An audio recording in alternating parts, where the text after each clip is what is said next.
Namaskar. Today's topic is chronic renal failure. We have earlier studied about acute renal failure.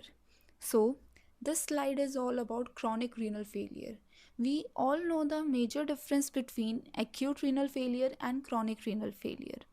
So, the difference between the acute and chronic one is the acute renal failure has very sudden onset and it occurs in just 1 or 2 days or mainly a week. But a chronic renal failure is a syndrome characterized by progressive and irreversible deterioration of the renal function. Mainly, if we will discuss about the differentiation between acute and chronic, then the differentiation is all the acute is reversible while chronic is irreversible. The acute one is have sudden onset while it has the gradual onset. So the definition of chronic renal failure goes like: chronic renal failure is a syndrome characterized by progressive and irreversible deterioration of renal function due to slow destruction of renal parenchyma, eventually terminating in death when sufficient number of nephrons have been damaged. We all know that the functional unit of kidney is nephron. The nephron, there are about millions of nephron in our kidney. These nephrons help us to filtrate the blood and formation of the urine.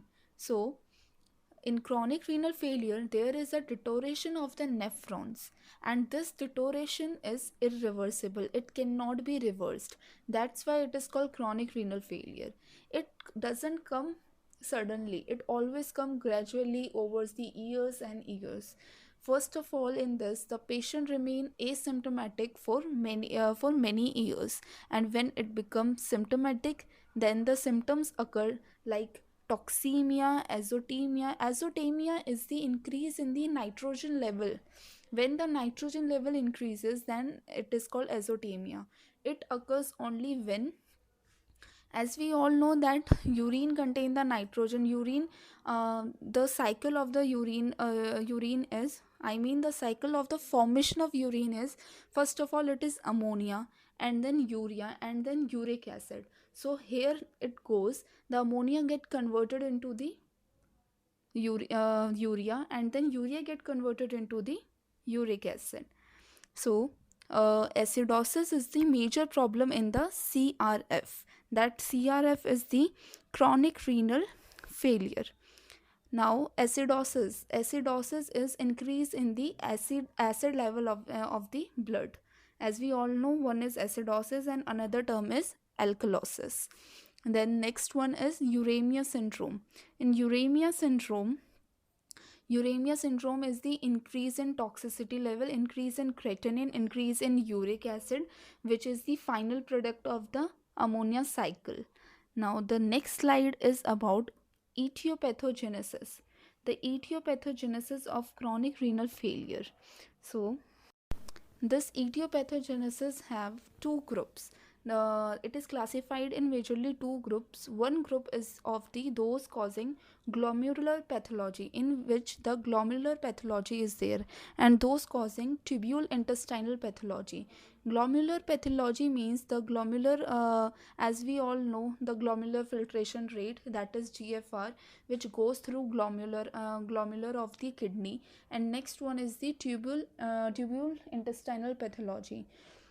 This tubule intestinal pathology means one is PCT, another one is DCT, and the next one is the collecting duct or the collecting tubule. PCT is the proximal collecting tubule, DCT is the distal collecting tubule, and one is the collecting tubule which collects all the waste material to the end of the nephron. It is the systemic anatomy of the nephron. So, disease causing glomerular pathology.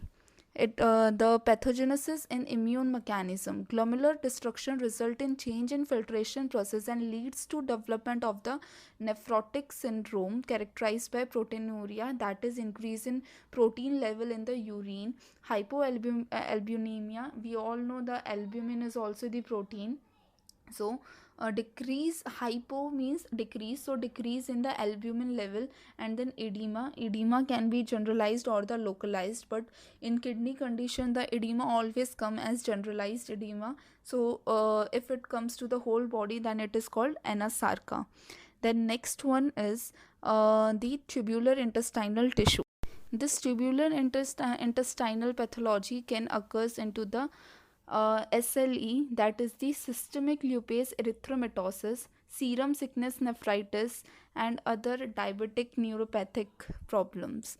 Primary glomerular pathology occurs in the glomerulonephritis or nephrosis and antiglomerular basement membrane nephritis. Then next one is the disease causing tubule intestinal pathology. In this, there is the problem in the resorption and in the resorption and secretion of the constituents. So the cause can be of vascular cause or infectious cause. If the cause is vascular, then it occurs into the essential hypertension. This essential hypertension occurs into the pregnancy. Then next one is long standing hypertension, the hypertension which is from the long standing one. Then nephrosclerosis causes progressive renal vascular damage. The next cause is infectious cause. In this, there will be an infection of any microbes, that is called as pyelonephritis. In pyelonephritis, there are some microbes which releases pus. This pus causes the pyelonephritis. The next slide is about the consequences of the renal failure. If the chronic renal failure occur, then there are the 4 stages in which this occur. In first, there is only 50% damage of the kidney. In this, the GFR is about 50% is normal. BUN is the normal amount, and creatinine level also remain the normal. The first stage is called decreased renal reserve. In this, the renal reserve is decreased. There are damaged renal parenchyma, but the GFR rate remains 50% normal, while rest become abnormal. Then next one is the renal insufficiency. In renal insufficiency, 75% of the renal parenchyma has been destroyed, so the GFR is about 25% normal, and there is increase in BUN and serum creatinine. So this BUN is the increase in nitrogen level, increase in urea level. The next one is the polyuria and nocturia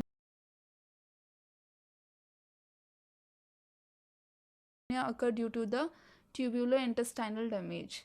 In nocturia, there is the flow of urine in the night, that can be also called as nocturnal enuresis, that is the bedwetting. And polyuria is increase in the amount of the urine, so the urine flow is exceeded, and the urine will contain high level of nitrogen and urea, and that can also be go through nocturnal enuresis, that is the bedwetting. Then next stage is renal failure, and the fourth one is the end stage kidney. In renal failure, about 10% of GFR is normal, while in end stage kidney, the 5% is normal. So first of all, in the first stage, the kidney have the normal functioning of the 50%, then of 25%. In renal failure, it is of 10%, and in end stage kidney, it is of 5%. In end stage kidney, all the nephrons are in irreversible damage change, and there is increase in uremic syndrome. Next one is the clinical features of the chronic renal failure. Clinical features of chronic renal failure in uremic syndrome are described under 2 major headings.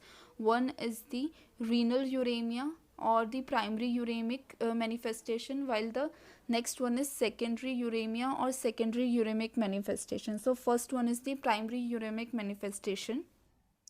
In this contains metabolic acidosis, hyperkalemia, and then hyperkalemia means increase in the potassium level of the blood. So why the potassium level will increase? The potassium level will increase due to acidosis. Sodium and water imbalance. The sodium and water imbalance occurs due to decrease in the due to defect in the PCT and DCT. And next one is hyperuricemia, that is increase in the uric acid level in the blood. So these all are the clinical features of the chronic renal failure. Basically the clinical features all shows the toxicity of the blood, and the chronic renal failure is have the irreversible changes. This slide ends here. Thank you, and for all your queries you can comment in the comment section. Thank you.